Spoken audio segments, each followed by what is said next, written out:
So welcome to lesson 10, or as somebody on the forum described it, lesson 10 mod 7, which is probably a clearer way to think about this. We're going to be talking about NLP. Before we do, let's do a quick review of last week, because last week, there's quite a few people who have kind of flown here to San Francisco for this in-person course. I'm seeing them pretty much every day. They're working full-time on this, and quite a few of them are still struggling to understand the material from last week, right? So if you're finding it difficult, that's fine.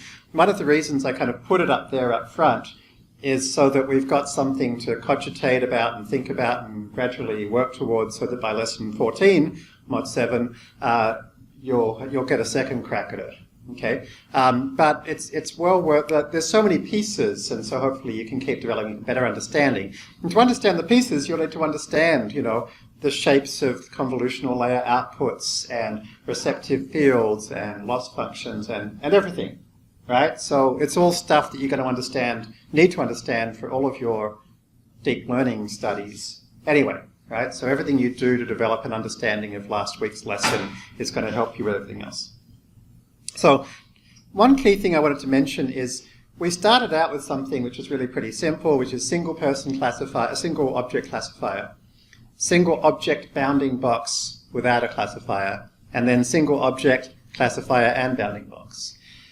And anybody who's hopefully spent some time studying since lesson 8 mod 7 has got to the point where they understand this bit. Right? Now, the reason I mention this is because the bit where we go to multiple objects is actually almost identical to this, except we first have to solve the matching problem. We end up creating far more activations than we need for our number of bounding boxes, ground truth bounding boxes, and so we match each ground truth object to a subset of those activations. Right? And once we've done that, the loss function that we then do to each matched pair is almost identical to this loss function, right? So if you're feeling stuck, go back to lesson 8, right? And make sure you understand the data set, the data loader, and most importantly, the loss function from the end of lesson 8 or the start of lesson 9, okay? Okay, so once we've got this thing which can predict the class and bounding box for one object, we went to multiple objects by just creating more activations. We had to then deal with the matching problem. Having dealt with the matching problem, we then basically moved each of those anchor boxes in and out a little bit and around a little bit, so they tried to line up with particular ground truth objects. And we talked about how we took advantage of the convolutional nature of the network to try to have activations that had a receptive field that was similar to the ground truth object we were predicting. And Chloe Sultan provided this fantastic picture, I guess for her own notes, but she shared it with everybody, which was lovely, to talk about, like, what does SSD multi-head.forward do line by line? And I partly wanted to show this to help you with your revision, but I also partly wanted to show this to kind of say, doing this kind of stuff is very useful for you to do, like walk through and in whatever way helps you make sure you understand something. And you can see what Chloe's done here is she's focused particularly on the dimensions of the tensor at each point in the path as we kind of gradually downsampling using these try-to convolutions, making sure she understands why those grid sizes happen, and then understanding how the outputs come out of those, right? And so one thing you might be wondering is, well, how did Chloe calculate these numbers? So I don't know the answer, I haven't spoken to her, but obviously one approach would be like from first principles, just thinking through it. But then you want to know, well, am I right? Right? And so this is where you've got to remember this pdb.setTrace idea, right? So I just went in just before class and went into SSD multi-head.forward and entered pdb.setTrace, and then I ran a single batch, right? And so I put the trace at the end, and then I could just print out the size of all of these guys, right? So, which by the way, reminds me, last week there may have been a point where I said 21 plus 4 equals 26, which is not true, okay, in most universes. So, and like, by the way, when I code, I do that stuff, like that's the kind of thing I do all the time. So that's why we have debuggers and know how to check things and do things in small little bits along the way. Anyway, so this idea of putting a debugger inside your forward function and printing out the sizes is something which is damn super helpful. Or you could just put a print statement here as well. So I actually don't know if that's how Chloe figured it out, but that's how I would if I was her. And then we talked about increasing K, which is the number of anchor boxes for each convolutional grid cell, which we can do with different zooms and different aspect ratios.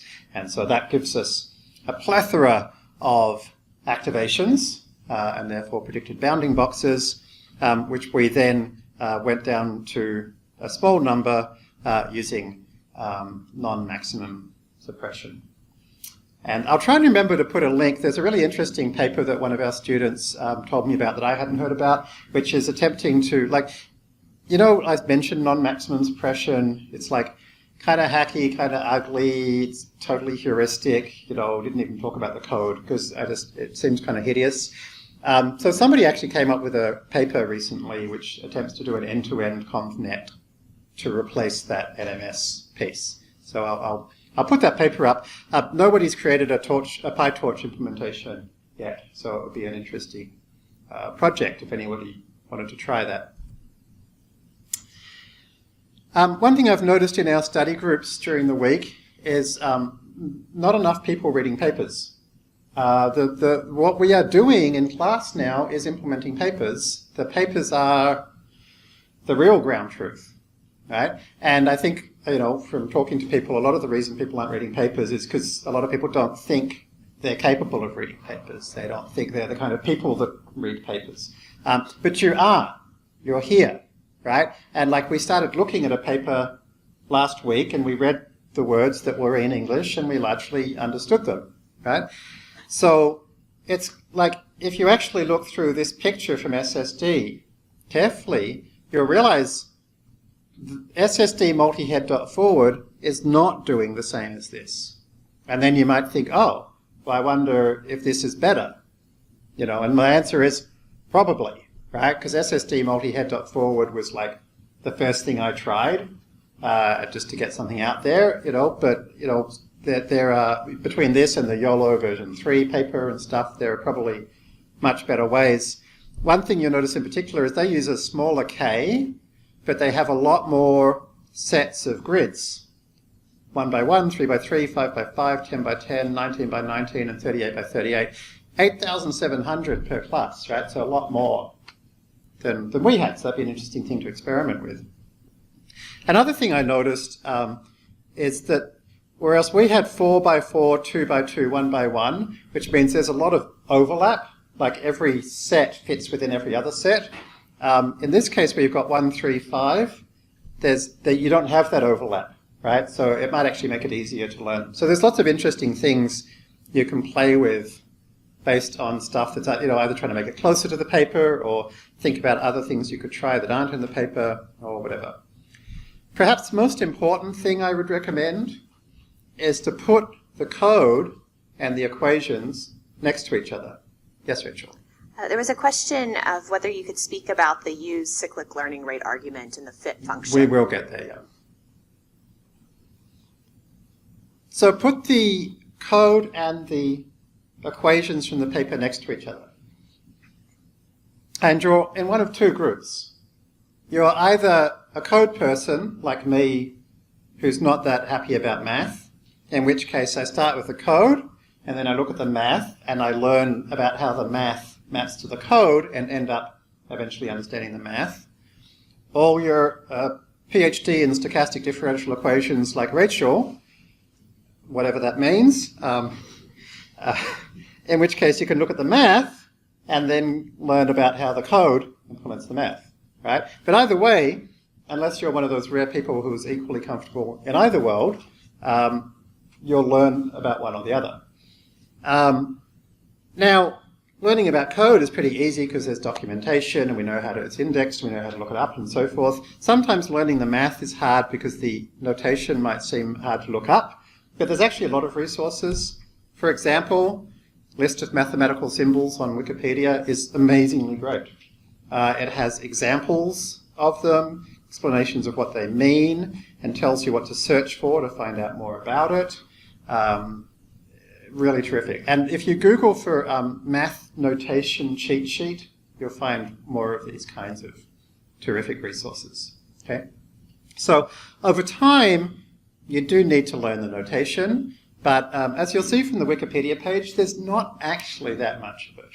Right? Obviously, there's a lot of concepts behind it, but once you know the notation, you can then quickly look up the concept as it pertains to a particular thing you're studying. Right? Nobody learns all of math and then starts learning machine learning, right?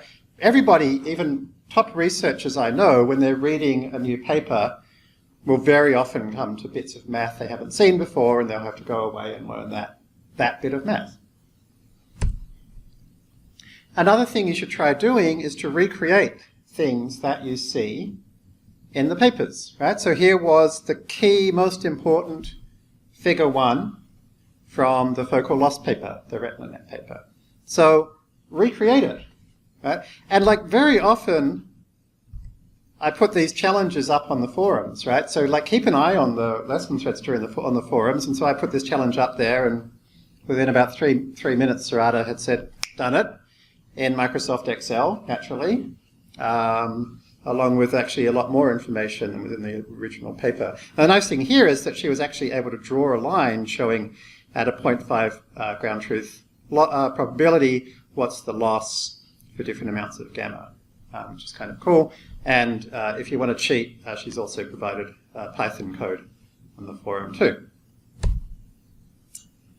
I did discover a minor bug in my code last week. The way that I was flattening out the convolutional activations did not line up with how I was using them in the loss function, and fixing that actually made it quite a bit better, so my motorbikes and cows and stuff are actually in the right place. So when you go back to the notebook, you'll see it's a little less bad than it was last time. Okay, so there's some quick coverage of what's gone before. Yes. Quick question. Are you going to put the PowerPoint on GitHub? I'll put a subset of it on GitHub. And then secondly, usually when we downsample, we increase the number of filters or depth. When we're doing sampling from 77 to 44, why are we decreasing the number from 512 to 256? Why not decrease dimension in SSD head? Is it performance related? Sorry, 77 to 44. Oh, 7 by 7 to 4 by 4? I guess they've got the star extended to italics. Oh, yes, that's why they're weird italics. It's because, well, largely it's because that's kind of what the papers tend to do, is we've got a number of, we have a number of outpaths, and we kind of want each one to be the same. So we don't want each one to have a different number of filters. And also this is what the papers did. So I was trying to match up with that, with having these 256. It's a different concept because we're taking advantage of not just the last layer, but the layers before that as well. Life's easier if we make them more consistent. Okay, so we're now going to move to NLP. And so let me kind of lay out where we're going here.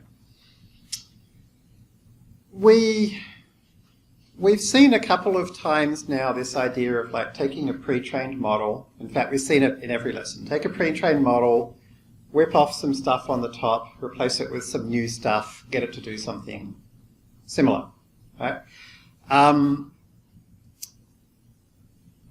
And so what we're going to do, so we've kind of dived in a little bit deeper to that to say like, okay, with convlearner, .pretrained, it had like a standard way of like sticking stuff on the top which does a particular thing, which was classification, right? And then we learned, actually we can stick any PyTorch module we like on the end and have it do anything we like with a custom head. And so suddenly you discover, wow, there's some really interesting things we can do. In fact, that reminds me.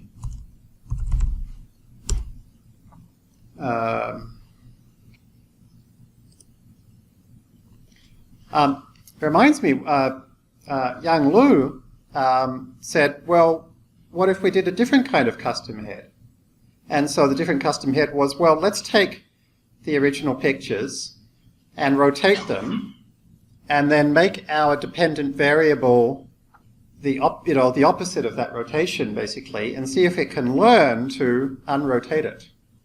And this is like a super useful thing, obviously. In fact, I think Google Photos nowadays has this option that it'll actually automatically rotate your photos for you. But the cool thing is, as Yang Lu shows here, you can build that network right now by doing exactly the same as our previous lesson, but your custom head is one that spits out a single number, which is how much to rotate by, and your data set has a dependent variable, which is how much did you rotate by. Right? So like you suddenly realize with this idea of a backbone plus a custom head, you can do almost anything you can think about.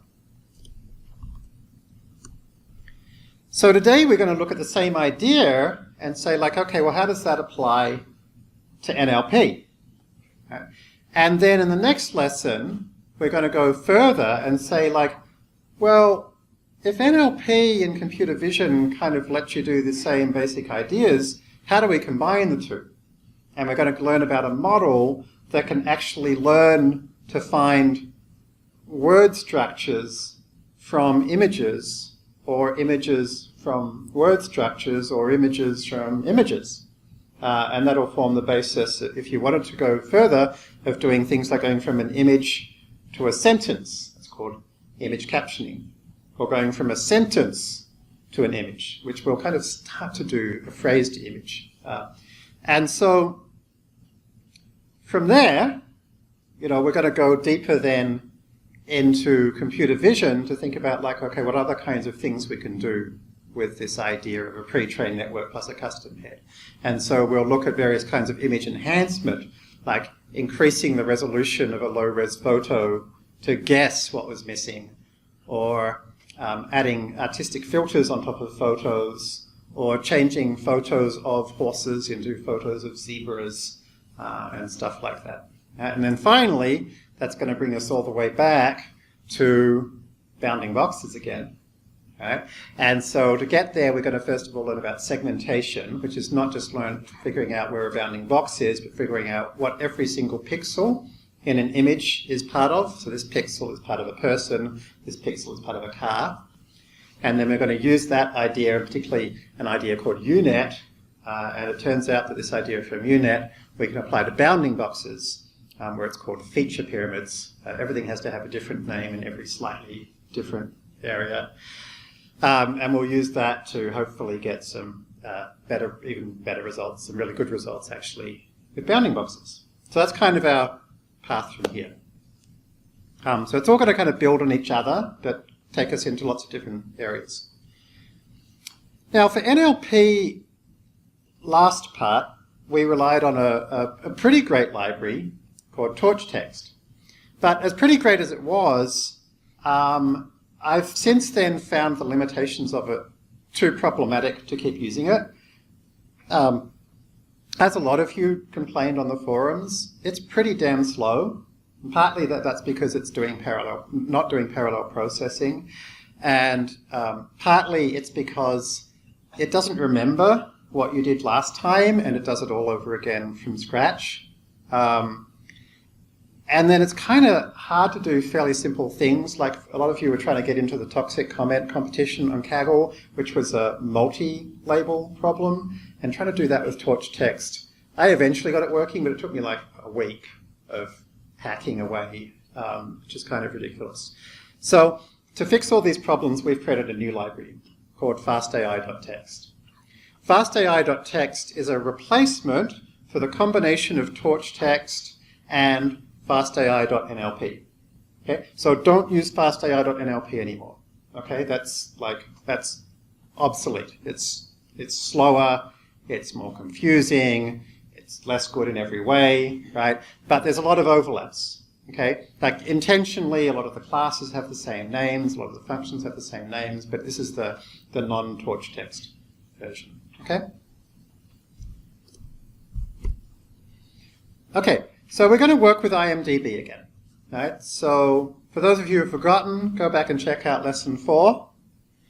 But basically this is a data set of movie reviews. And you remember we used it to find out whether we might enjoy Zombiegeddon or not, and we thought probably my kind of thing. Right?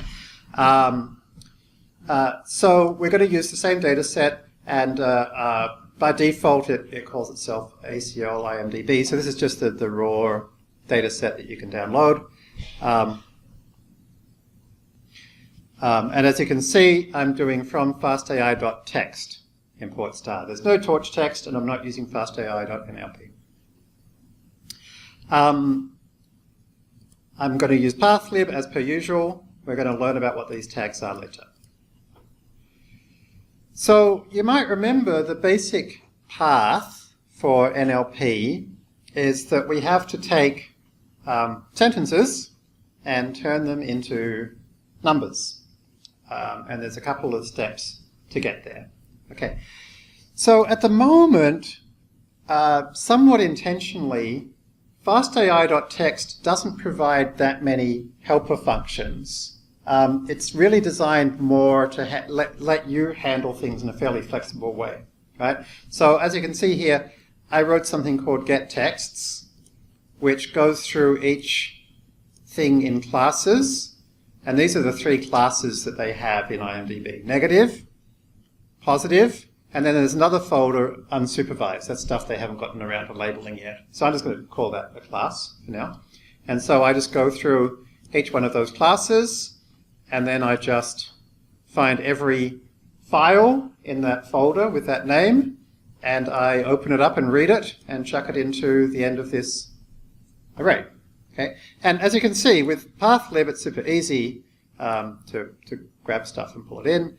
And then the label is just whatever class I'm up to so far, right? So I'll go ahead and I'll do that for the train bit, and I'll go ahead and I'll do that for the test bit. So there's 70,000 in train, 25,000 in test. 50,000 of the train ones are unsupervised. We won't actually be able to use them when we get to the classification piece. Okay, so I actually find this much easier than the kind of torchtext approach of having lots of layers and wrappers and stuff, because in the end, reading text files is not that hard. Okay, one thing that's always a good idea is to sort things randomly. It's useful to know this simple trick for sorting things randomly, particularly when you've got multiple things you have to sort the same way. In this case, I've got labels and texts. np.random.permutation, if you give it an integer, it gives you a random list from 0 up to and not including the number you give it in some random order. And so you can then just pass that in as a indexer, right, to give you a list that's sorted in that random order. So in this case, it's going to sort train texts and train labels in the same random way. Okay, so that's a useful little idiom to use. So now I've got my texts and my labels sorted. I can go ahead and create a data frame from them. Why am I doing this? Well, the reason I'm doing this is because there is a somewhat standard approach starting to appear for text classification data sets, which is to have your training set as a CSV file with the labels first and the text of the NLP document second, in a train.csv and a test.csv. So basically it looks like this. You've got your labels and your texts. And then a file called classes.text, which just lists the classes. I'd say somewhat standard. It's just in a reasonably recent academic paper, Jan LeCun and a team of researchers looked at quite a few data sets, and they used this format for all of them. And so that's what I've started using as well for my recent paper. So what I've done is you'll find that this notebook, if you put your data into this format, the whole notebook will work every time. Right? So if rather than having 1,000 different classes or formats and readers and writers and whatever, I've just said, let's just pick a standard format, and your job, you're all coders, you can do it perfectly well, is to put it in that format, which is the CSV file. Okay. The CSV files have no header, okay, by default. All right, now you'll notice at the start here that I had two different paths. One was the classification path, one was the language model path. In NLP, you'll see LM all the time. LM means language model in NLP. So the classification path is going to contain the information that we're going to use to create a sentiment analysis model. The language model path is going to contain the information we need to create a language model. So they're a little bit different. One thing that's different is that when we create the train.csv in the classification path, we remove everything that has a label of 2, because label of 2 is unsupervised. Okay, so we remove the unsupervised data from the classifier. We can't use it. So that means that this is going to have actually 25,000 positive, 25,000 negative. The second difference is the labels. For the classification path, the labels are the actual labels. But for the language model, there are no labels. So we just use a bunch of zeros. And that just makes it a little bit easier because we can use a consistent data frame format or CSV format. Okay. Now the language model, we can create our own validation set, and so you've probably come across by now sklearn.modelselection.trainTestSplit, which is a really simple little function that grabs a data set and randomly splits it into a training set and a validation set according to whatever proportion you specify. And so in this case, I concatenate my classification, training, and validation together. So it's going to be 100,000 altogether. Split it by 10%, and so now I've got 90,000 training, 10,000 validation for my language model. So I'll go ahead and save that. So that's my basic, get the data in a standard format for my language model and my classifier. Right. So the next thing we need to do is tokenization. So tokenization means at this stage we've got, for a document, for a movie review, we've got a big long string, and we want to turn it into a list of tokens, which are kind of a list of words, but not quite, right? For example, don't, we want to be don't. We probably want full stop to be a token, and so forth, right? So tokenization is something that we passed off to a terrific library called Spacey, partly terrific because an Australian wrote it, and partly terrific because it's good at what it does. We've put a bit of stuff on top of Spacey, but the vast majority of the work's being done by Spacey.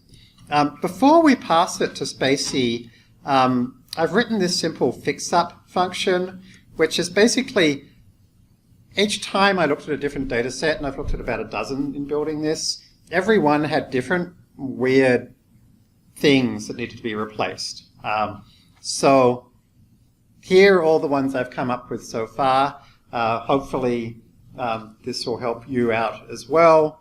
So I HTML and escape all the entities, and then there's a bunch more things I replace. Have a look at the result of running this on text that you put in and make sure there's not more weird tokens in there.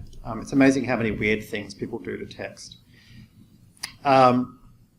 So basically I've got this function called getAll, which is going to go ahead and call getTexts, and texts is going to go ahead and do a few things, one of which is to apply that fix-up that we just mentioned.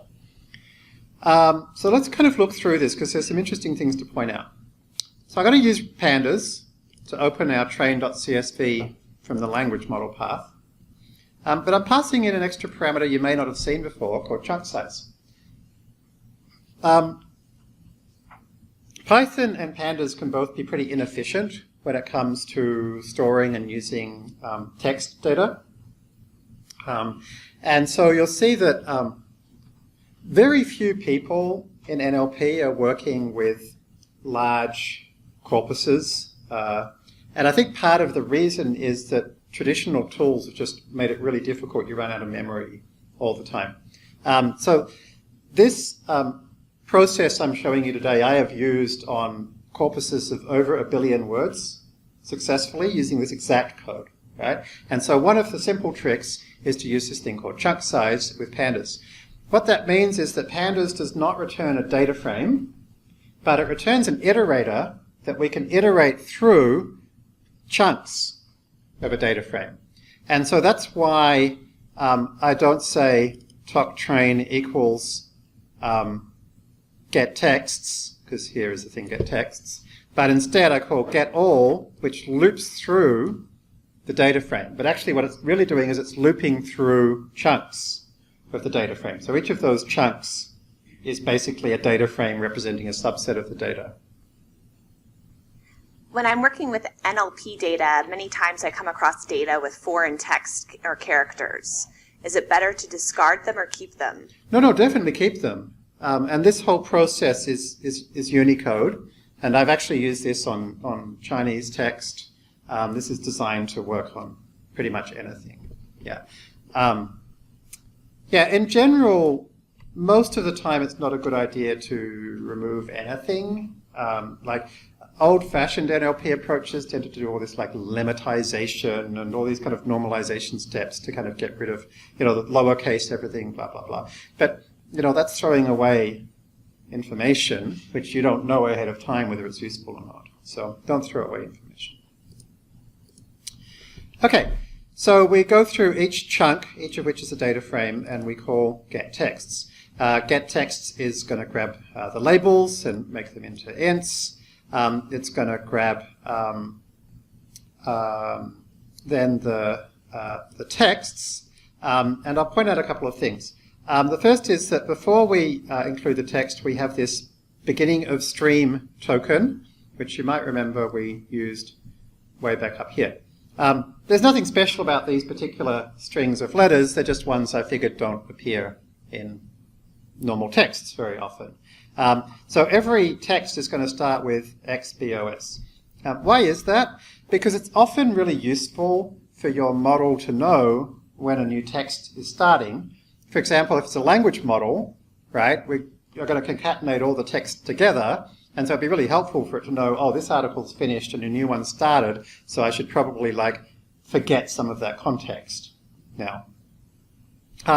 Ditto is quite often texts have multiple fields, like a title, an abstract, and then the main document.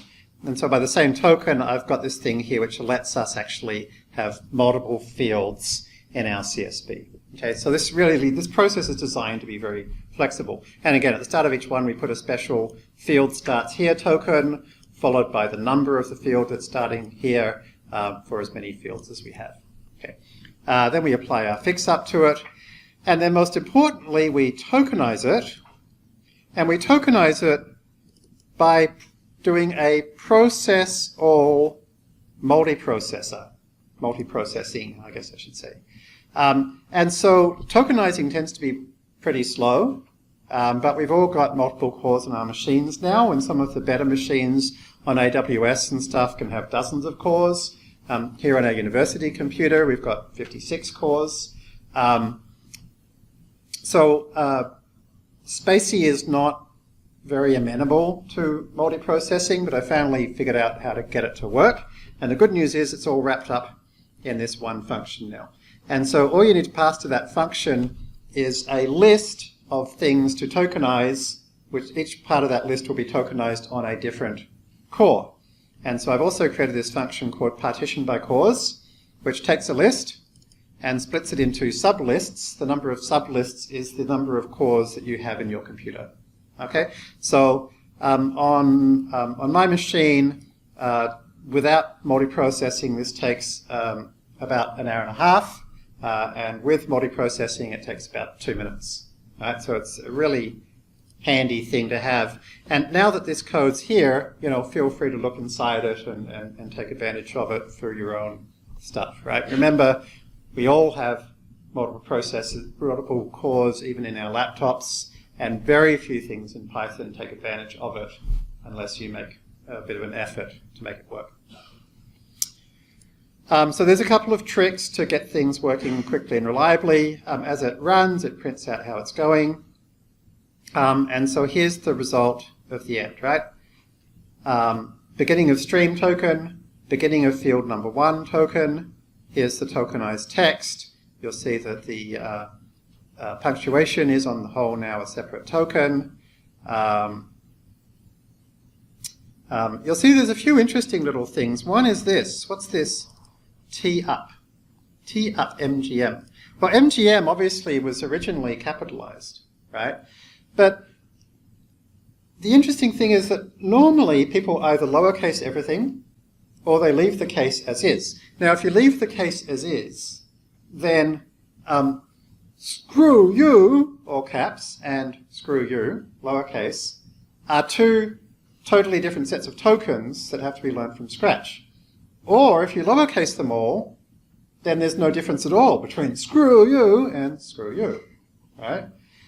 So how do you fix this so that you both get the semantic impact of like, I'm shouting now, right? But not have every single word have to learn the shouted version versus the normal version. And so the idea I came up with, and I'm sure other people have done this too, is to come up with a unique token to mean the next thing is all uppercase. So then I lowercase it. So now whatever used to be uppercase is now lowercase. It's just one token. And then we can learn the semantic meaning of all uppercase. Right? And so I've done a similar thing. If you've got like 29 exclamation marks in a row, we don't learn a separate token for 29 exclamation marks. Instead, I put in a special token for the next thing repeats lots of times. And then I put the number 29. And then I put the exclamation mark. Right? And so there's a few little tricks like that. And if you're interested in NLP, have a look at the code for tokenizer for these little tricks that I've added in, because some of them are kind of fun. Okay, so the nice thing with doing things this way is we can now just np.save that and load it back up later. Like we don't have to recalculate all this stuff each time like we tend to have to do with torchtext or a lot of other libraries. Okay, so we've now got it tokenized. The next thing we need to do is to turn it into numbers, right, which we call numericalizing it. And the way we numericalize it is very simple. We make a list of all the words that appear in some order, and then we replace every word with its index into that list. The list of all the words that appear, or all the tokens that appear, we call the vocabulary. So here's an example of some of the vocabulary. The counter class in Python is very handy for this. It basically gives us a list of unique items and their counts. Okay, so here are the 25 most common things in the vocabulary. So you can see there are things like apostrophe S and double quote and end of paragraph and also stuff like that. Now, generally speaking, we don't want every unique token in our vocabulary. If it doesn't appear at least 2 times, then it might just be a spelling mistake or a word. I mean, we can't learn anything about it if it doesn't appear that often. Also, the stuff that we're going to be learning about, at least so far in this part, gets a bit clunky once you've got a vocabulary bigger than 60,000. Time permitting, we may look at some work I've been doing recently on handling larger vocabularies. Otherwise, that might have to come in a future course. Okay, but actually, for classification, I've discovered that doing more than about 60,000 words doesn't seem to help anyway. So we're going to limit our vocabulary to 60,000 words, things that appear at least twice. And so here's a simple way to do that. Use that dot most common, pass in the max vocab size. That'll sort it by the frequency, by the way. and if it appears less often than a minimum frequency, then don't bother with it at all. Okay? So that gives us I to S. That's the same name that torchtext used. Remember, it means int to string. So this is just the list of the tokens, unique tokens in the vocab. I'm going to insert two more tokens, a token for unknown, a vocab item for unknown, and a vocab item for padding. Okay. Then we can create the dictionary, which goes in the opposite direction, so string to int. That won't cover everything because we intentionally truncated it down to 60,000 words. Right? And so if we come across something that's not in the dictionary, we want to replace it with 0 for unknown. And so we can use a default dict for that with a lambda function that always returns 0. Okay, so you can see how all these things we're using, they kind of keep coming back up. So now that we've got our S2I dictionary defined, we can then just call that for every word for every sentence. Right? And so there's our numericalized version, and there it is. Okay? And so, of course, the nice thing is, again, we can save that step as well. Right? So each time we get to another step, we can save it. And these are not very big files. Compared to what you're used to with images, text is generally pretty small. Very important to also save that vocabulary. Right? Because this list of numbers means nothing unless you know what each number refers to, and that's what I2S tells you. Okay, so you save those three things, and then later on you can load them back up. Okay, so now our vocab size is 60,002, and our training language model has 90,000 documents in it. Okay. So, that's the pre-processing you do. We can probably wrap a little bit more of that in little utility functions if we want to, but it's all pretty straightforward, and basically that exact code will work for any data set you have once you've got it in that CSV format. So, here is a kind of a new insight that's not new at all, which is that we'd like to pre-train something. Like we know from lesson 4 that if we pre-train our classifier by first creating a language model and then fine-tuning that as a classifier, that was helpful. Do you remember it actually got us a new state-of-the-art result? We got the best IMDb classifier result that had ever been published by quite a bit. Well, we're not going far enough though, right? Because IMDb movie reviews are not that different to any other English document, you know, compared to how different they are to a random string or even to a Chinese document. So just like ImageNet allowed us to train things that recognize stuff that kind of looks like pictures, and we could use it on stuff that was nothing to do with ImageNet, like satellite images. Why don't we train a language model that's just like good at English, and then fine-tune it to be good at movie reviews? So this basic insight led me to try building a language model on Wikipedia. So my friend Stephen Merity has already processed Wikipedia, found a subset of nearly, the most of it, but throwing away the stupid little articles, so most of the bigger articles, and he calls that Wikitext 103. So I grabbed Wikitext 103 and I trained a language model on it. And I used exactly the same approach I'm about to show you for training an IMDb language model, but instead I trained a Wikitext 103 language model. And then I saved it, and I've made it available for anybody who wants to use it at this URL. So this is not a URL for Wikitext 103, the documents. This is the Wikitext 103, the language model. And so the idea now is, let's train an IMDb language model which starts with these weights. Now, hopefully, to you folks, this is a extremely obvious, extremely non-controversial idea, because it's basically what we've done in nearly every class so far. But when I first mentioned this to people in the NLP community, I guess like June, July of last year, there couldn't have been less interest. You know, I asked on Twitter, where a lot of the top Twitter researchers are kind of people that I follow and they follow me back. I was like, hey, what if we like pre-trained like a general language model? And they're like, no, all language is different, you know, you can't do that. Or like, oh, I don't know why you would bother anyway.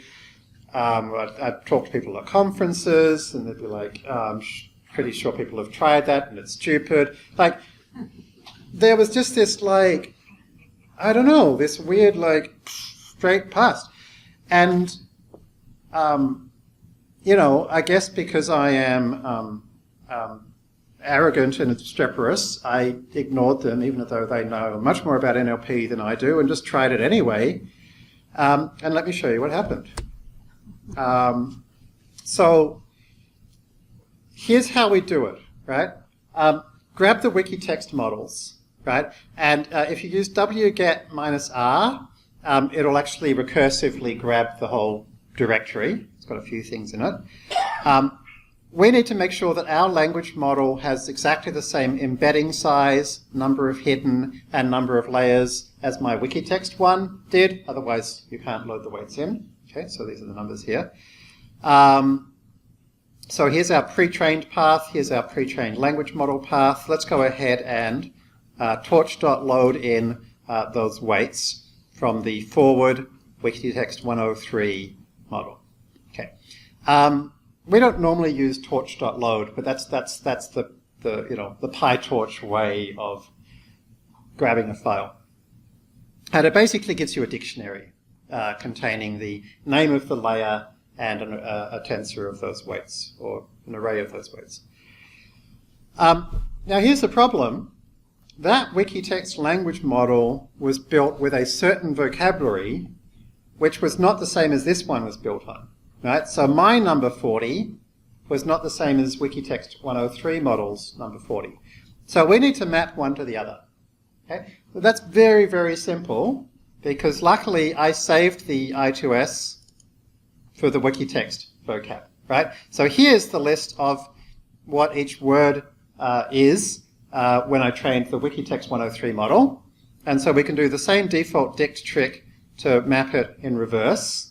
Right, and I'm going to use -1 to mean that it's not in the wikitext dictionary. And so now I can just say, okay, my new set of weights is just a whole bunch of zeros with vocab size by embedding size. So we're going to create an embedding matrix. I'm then going to go through every one of the words in my IMDb vocabulary. Right?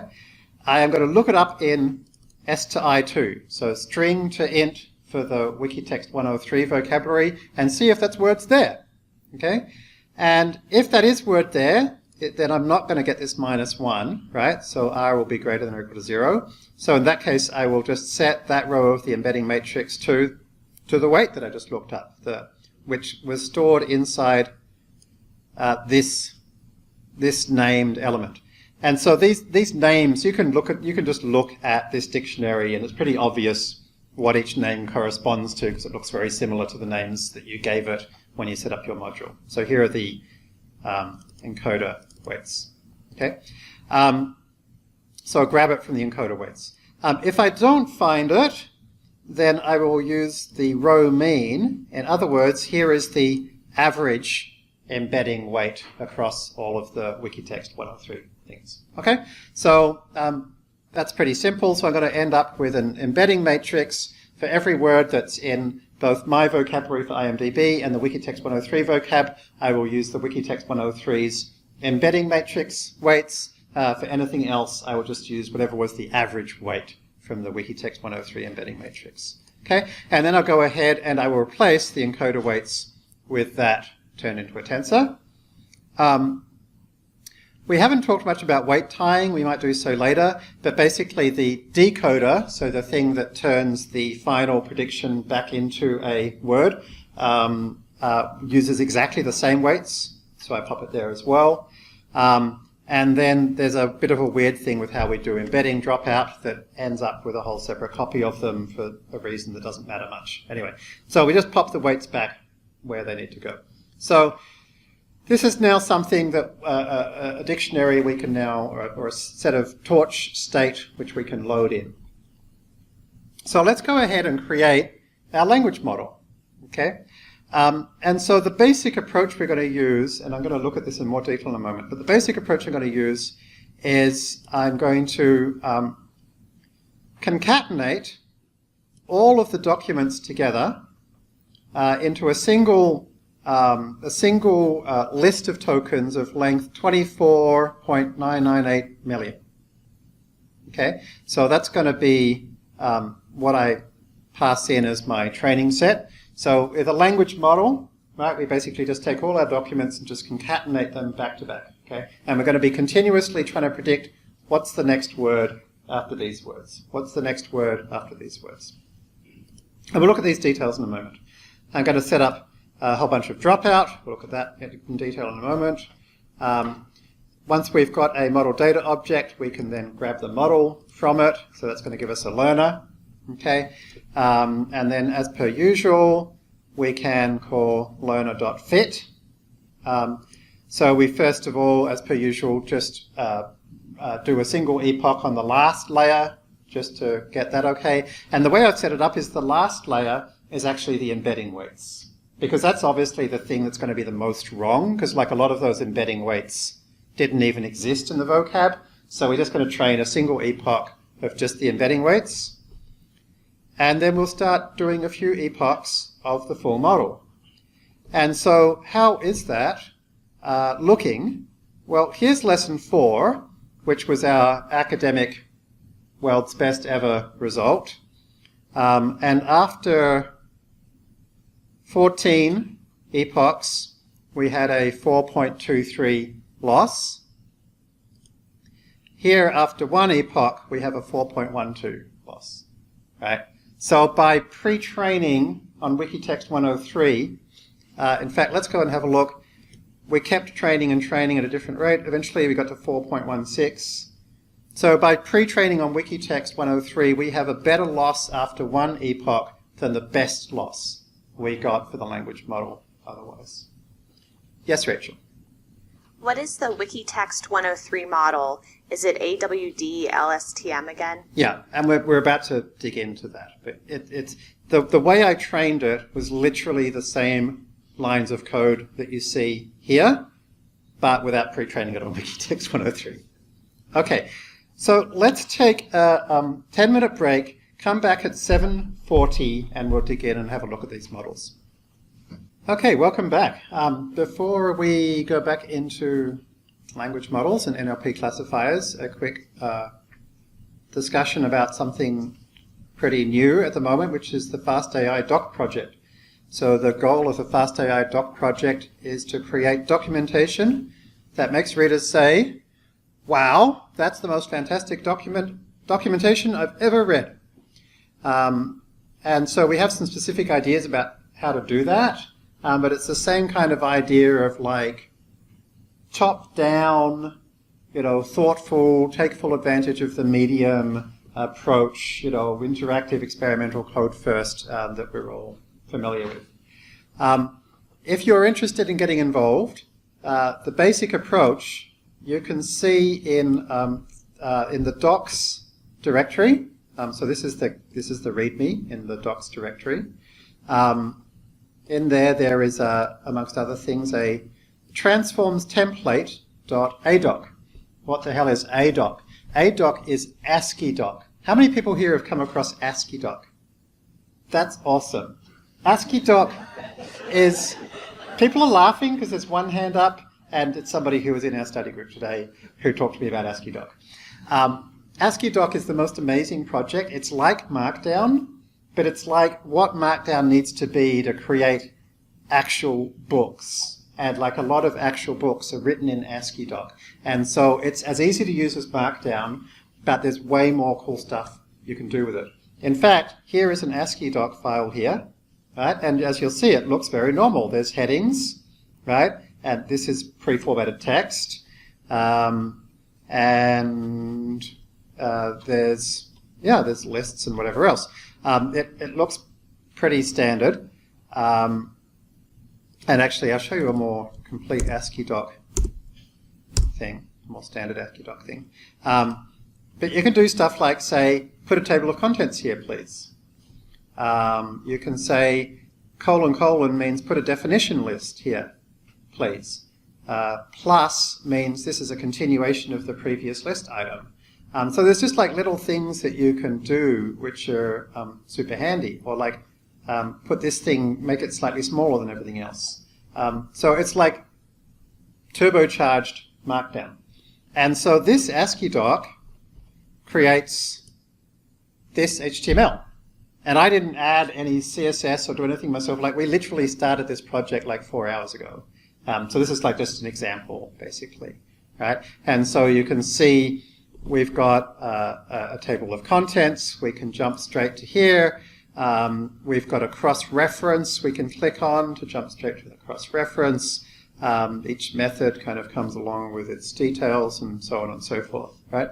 And to make things even easier, rather than having to know that this is meant to be like, the argument list is meant to be smaller than the main part, or how do you create a cross-reference, or how are you meant to format the arguments to the method name and list out each one of its arguments, we've created a special template where you can just write various stuff in curly brackets, like, please put the arguments here, and here is an example of one argument, and here is a cross-reference, and here is a method, and so forth. So we're in the process of documenting the documentation template, but there's basically like 5 or 6 of these little curly bracket things you'll need to learn.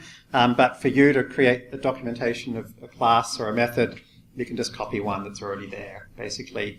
And so the idea is we're going to have like, it'll almost be like a book. You know, there'll be tables and pictures and little video segments and hyperlink throughout and all that stuff. You might be wondering, what about doc strings? But actually, I don't know if you've noticed, but if you look at the Python standard library, look at the doc string, for example, for regex compile, it's a single line. Nearly every doc string in Python is a single line. And Python then does exactly this. They have then a website containing the documentation that says like, hey, this is what regular expressions are, and this is what you need to know about them, and if you want them to go faster, you'll need to use compile, and here's lots of information about compile, and here's the examples. It's not in the doc string. And that's how we're doing it as well. Our doc strings will be one line, unless you need like 2 sometimes, and it's going to be very similar to Python, but even better. Everybody is welcome to help contribute to the documentation, and hopefully by the time, if you're watching this on the MOOC, it'll be reasonably fleshed out, and we'll try to keep a list of things to do. All right, so I'm going to do one first. So one question that came up in the break was, how does this compare to Word2Vec? And this is actually a great thing for you to spend time thinking about during the week, is how does this compare to Word2Vec? I'll give you the summary now, but it's a very important conceptual difference. The main conceptual difference is, what is Word2Vec? Word2Vec is a single embedding matrix. Each word has a vector, and that's it. So in other words, it's a single layer from a pre-trained model. And specifically, that layer is the input layer. And also specifically, that pre-trained model is a linear model, okay, that is pre-trained on something called a co-occurrence matrix. So we have no particular reason to believe that this model has learned anything much about the English language, or that it has any particular capabilities, because it's just a single linear layer, and that's it. So what's this Wikitext 103 model? It's a language model. right, it has a 400-dimensional embedding matrix, 3 hidden layers with 1,150 activations per layer, and regularization and all of that stuff. Tied input-output matrices. It's basically a state-of-the-art AWD LSTM. So, like, what's the difference between a single layer of a single linear model versus a 3-layer recurrent neural network? Everything. You know, they're very different levels of capability. And so you'll see when you try using a pre-trained language model versus a word-to-vec layer, you'll get very, very different results for the vast majority of tasks. What if the NumPy array does not fit in memory? Is it possible to write a PyTorch data loader directly from a large CSV file? It almost certainly won't come up, so I'm not going to spend time on it. Like, these things are tiny. They're just ints. Think about how many ints you would need to run out of memory. It's not going to happen. They don't have to fit in GPU memory, just in your memory. So I've actually done another Wikipedia model, which I called GigaWiki, which was on all of Wikipedia, and even that easily fits in memory. The reason I'm not using it is because it turned out not to really help very much versus Wikitext 103, but you know, I've built a bigger model than anybody else I found in the academic literature pretty much, and it fits in memory on a single machine. What is the idea behind averaging the weights of embeddings? They're going to be set to something, you know, like there are words that weren't there. So other options is we could leave them at 0, but that seems like a very extreme thing to do. Like 0 is a very extreme number. Why would it be 0? We could set it equal to some random numbers, but if so, what would be the mean and standard deviation of those random numbers, or should they be uniform? If we just average the rest of the, you know, the embeddings, then we have something that's a reasonable scale. And just to clarify, this is how you're initializing words that didn't appear in the training corpus. Yeah, thanks, Rachel, that's right. And then I think you've pretty much kind of just answered this one, but someone had asked if there's a specific advantage to creating our own pre-trained embedding over using GLOV or Word2Vec. Yeah, I think I have. We're not creating a pre-trained embedding, we're creating a pre-trained model. Okay, so let's talk a little bit more. This is kind of stuff we've seen before, but it's changed a little bit. It's actually a lot easier than it was in part 1, but I want to go a little bit deeper into the language model loader.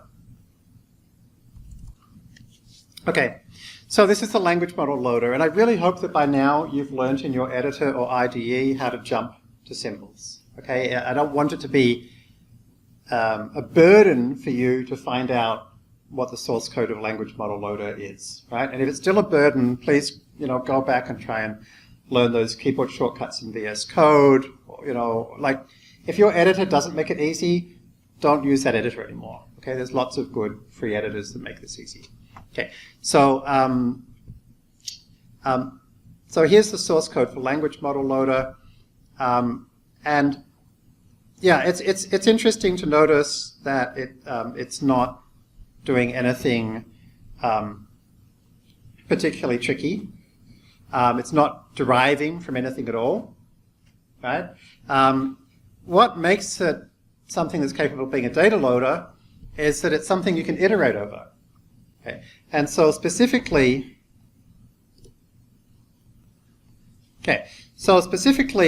here's the fit function inside fastai.model. This is like where everything ends up eventually, which goes through each epoch, and then it creates an iterator from the data loader, and then it just does a for loop through it, right? So anything you can do a for loop through can be a data loader. And specifically, it needs to return tuples of mini batches.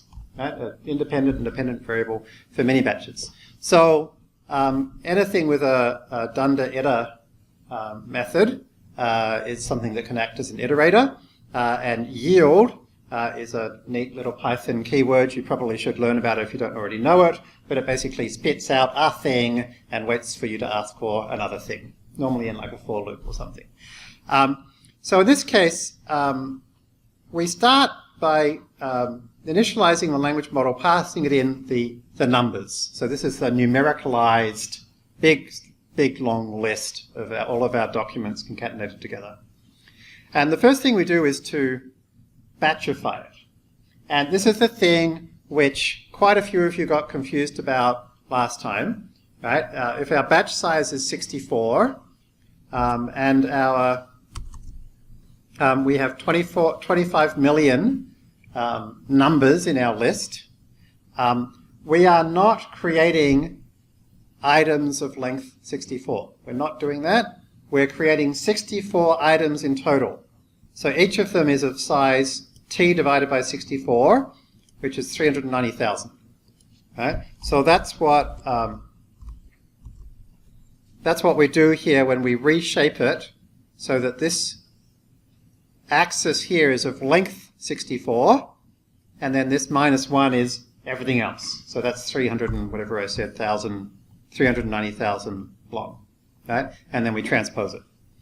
So that means that we now have 64 columns, 390,000 rows, and then what we do each time we do an iterate is we grab one batch of some sequence length. We'll look at that in a moment, but basically it's approximately equal to BPTT, which we set to 70, stands for back prop through time. And we just grab that many rows, okay? So from I to I plus 70 rows, and then we try to predict that plus 1. Remember? So we're trying to predict 1 past where we're up to. So we've got 64 columns, and each of those is 1/64th of our 25 million or whatever it was tokens, hundreds of thousands long, and we just grab, 70 at a time. So each of those columns, each time we grab it, is going to kind of hook up to the previous column. Okay? And so that's why we get this consistency, this language model. It's stateful, which is really important. Pretty much all the cool stuff in the language model is stolen from Stephen Merity's AWD LSTM, including this little trick here, which is if we always grab 70 at a time, and then we go back and we do a new epoch, we're going to grab exactly the same batches every time. There's no randomness. Now, normally we shuffle our data every time we do an epoch, or every time we grab some data, we grab it at random. But you can't do that with a language model, because this set has to join up to the previous set, because it's trying to learn the sentence, right? And if you suddenly jump somewhere else, then that doesn't make any sense as a sentence. So Stephen's idea is to say, okay, well, since we can't shuffle the order, let's instead randomly change the size, the sequence length. Okay? And so basically he says, all right, 95% of the time we'll use BPTT, 70, but 5% of the time we'll use half that. Right? And then he says, you know what? I'm not even going to make that the sequence length. I'm going to create a normally distributed random number with that average and a standard deviation of 5, and I'll make that the sequence length. Right? So the sequence length is 70-ish. And that means every time we go through, we're getting slightly different batches. So we've got that little bit of extra randomness. I asked Stephen Merity where he came up with this idea. Did he think of it? And he was like, I think I thought of it, but it seems so obvious that I bet I didn't think of it, which is like true of like every time I come up with an idea in deep learning, it always seems so obvious that you assume somebody else has thought of it. But I think he thought of it. So this is like a nice thing to look at if you're trying to do something a bit unusual with a data loader. It's like, okay, here's a simple kind of role model you can use as to creating a data loader from scratch, something that spits out batches of data. So our language model loader just took in all of the documents concatenated together, along with the batch size and the BPTT. Now, generally speaking, we want to create a learner, and the way we normally do that is by getting a model data object and by calling some kind of method, which have various names, but sometimes, often we call that method getModel. And so the idea is that the model data object has enough information to know what kind of model to give you. So we have to create that model data object, which means we need that class. And so that's very easy to do, right? So here are all of the pieces. We're going to create a custom learner, a custom model data class, and a custom model class. So a model data class, again, this one doesn't inherit from anything. So you really see there's almost nothing to do, right?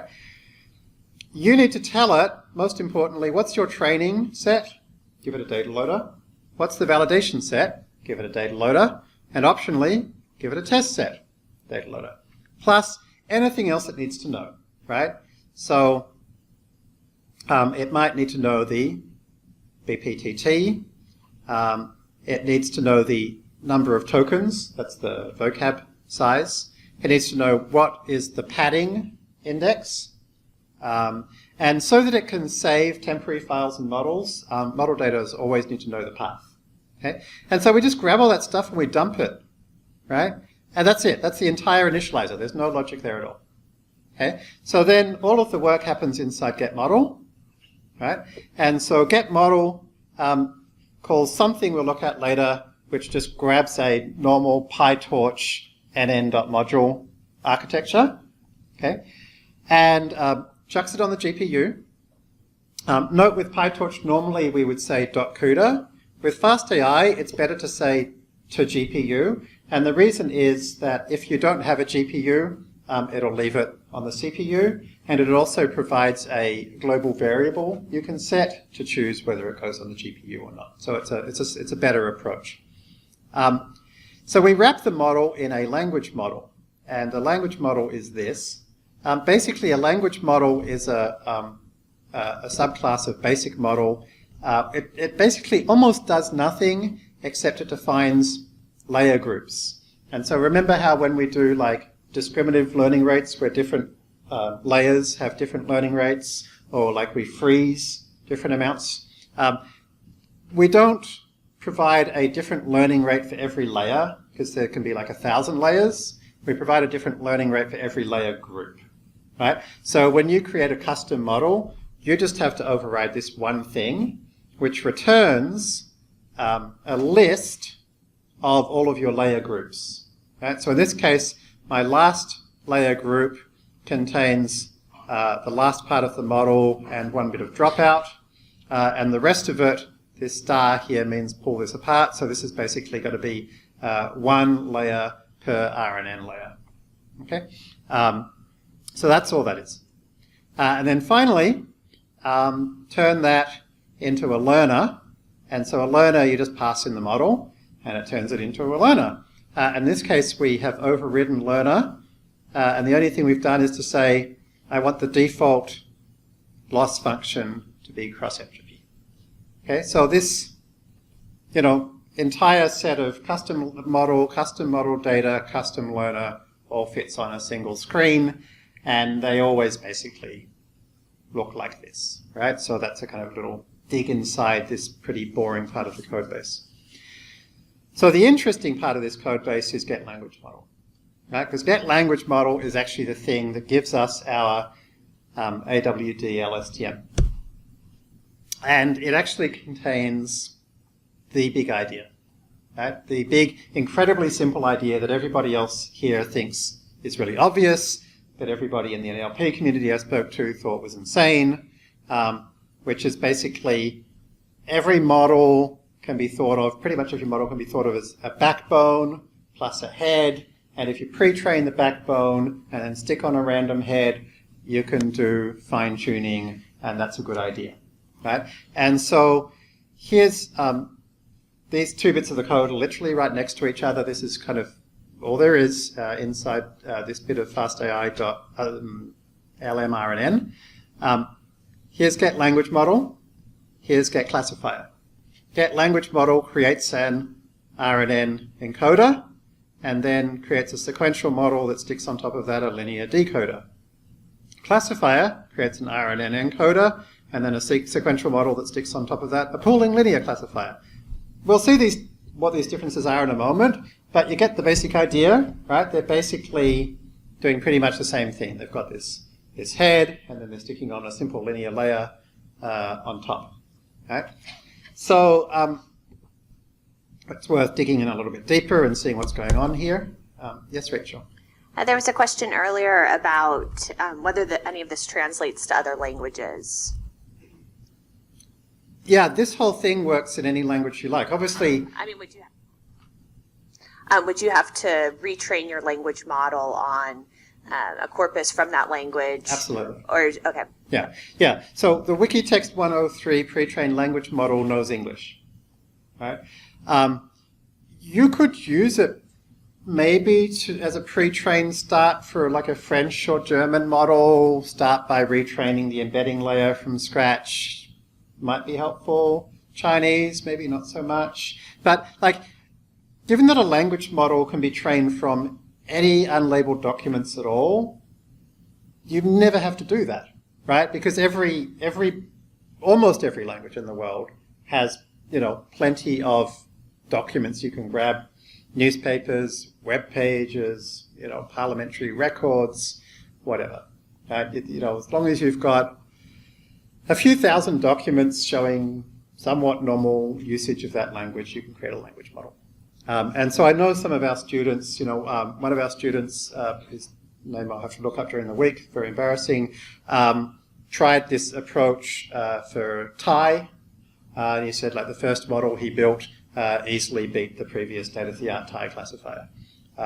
Like for those of you that are international fellows, this is an easy way for you to to whip out a paper in which you either create the first ever classifier in your language or beat everybody else's classifier in your language, and then you can tell them that you've been a student of deep learning for 6 months and piss off all the academics in your country.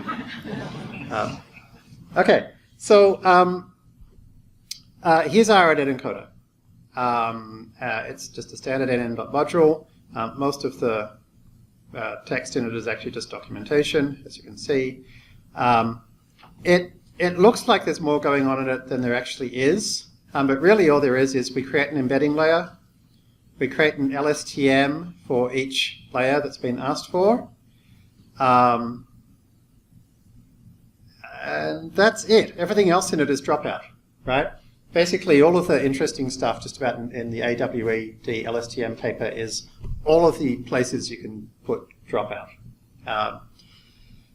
And then the forward is basically the same thing, right? It's call the embedding layer, add some dropout, go through each layer, call that RNN layer, append it to our list of outputs, add dropout.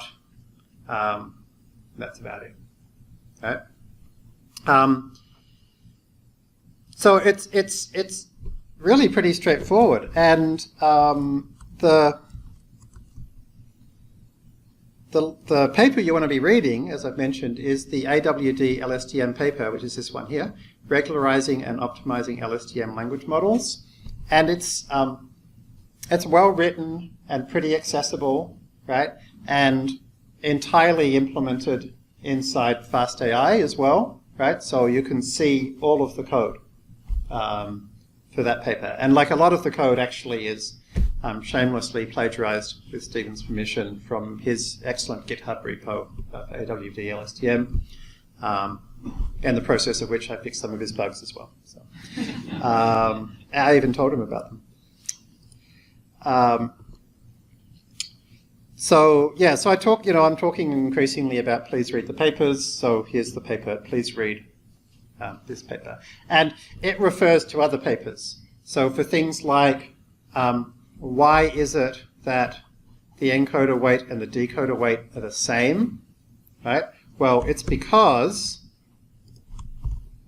there's this thing called tie weights.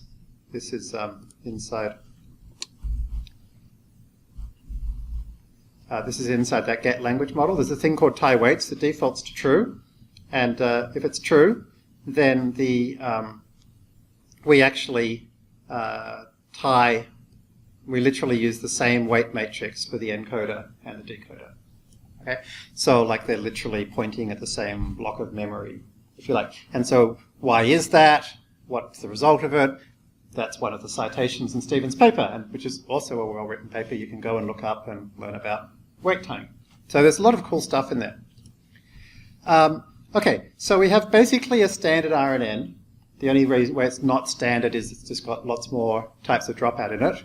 And then a sequential model. On top of that, we stick a linear decoder, which is literally half the screen of code. It's got a single linear layer. We initialize the weights to some range. We add some dropout, and that's it. So it's a linear layer with dropout. Okay, so we've got an RNN. On top of that, we stick a linear layer with dropout, and we're finished. Okay, so that's the language model.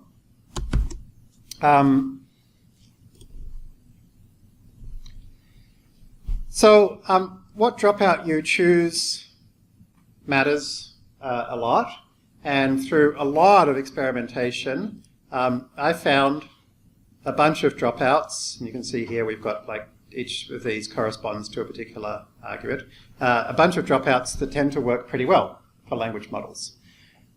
But if you have less data for your language model, you'll need more dropout. If you have more data, you can benefit from less dropout. You don't want to regularize more than you have to. Makes sense, right? Rather than having to tune every one of these 5 things, right, my claim is they're already pretty good ratios to each other, so just tune this number. I just multiply it all by something. Okay? So there's really just one number you have to tune. So if you're overfitting, then you'll need to increase this number. If you're underfitting, you'll need to decrease this number. Because other than that, these ratios actually seem pretty good.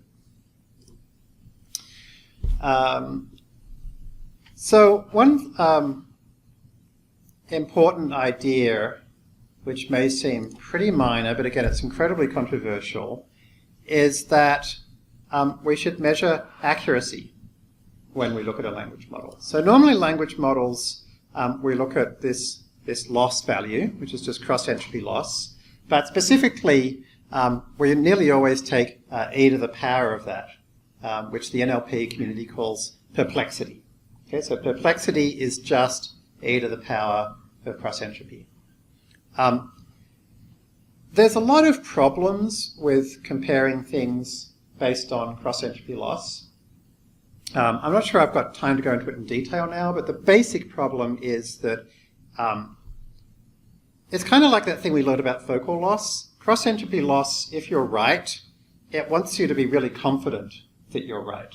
You know, so it really penalizes a model that doesn't kind of say, like, I'm so sure this is wrong, and it's wrong. Whereas accuracy doesn't care at all about how confident you are, just cares about whether you're right. And this is much more often the thing which you care about in real life. So this accuracy is how often do we guess the next word correctly? And I just find that a much more stable number to keep track of. So that's a simple little thing that I do. Right. So we train for a while, and we get down to a 3.9 cross-entropy loss, and if you go e to the power of that,